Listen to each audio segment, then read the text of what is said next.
This very question I had asked my teacher about dreams, and I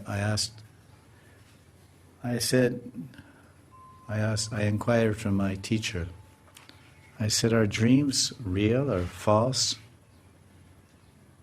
And he speaks very simply. He said, dreams are true. And then he said, you can see in the Vedanta Sutra.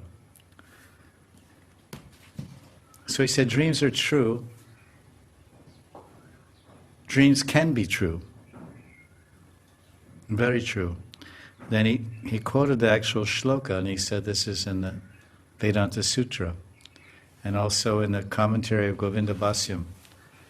Govinda Bhasya is the commentary by our Gaudiya Vaishnava Acharya Sri Baladev Vidyabhushan. It's like 4.4 to 4. Like this, part 4, chapter 4, verse 1 or 2, I forget. He said, they can be true, and the Vedanta Sutra is explaining that sometimes in dreams, in a dream, one will receive a mantra. Sometimes people receive mantras in a dream. In a dream, sometimes someone will receive a formula for aushadhi, medicine. Some cure, some medicine will be dictated in a dream. A mantra may be given in a dream, and medicines or some type of medicine may be revealed in a dream. And sometimes what's it called? Daivagya, I forget. That you can see future in a dream. The future. And a clear example of that is the 10th canto of Bhagavatam, chapter describing the birth of Krishna. Then King Kans, sometimes he was dream at night.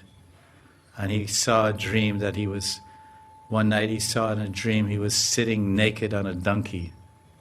And he had bones around his neck, or his body was smeared with mustard oil, and he was sitting backwards on a donkey, going through town or whatever.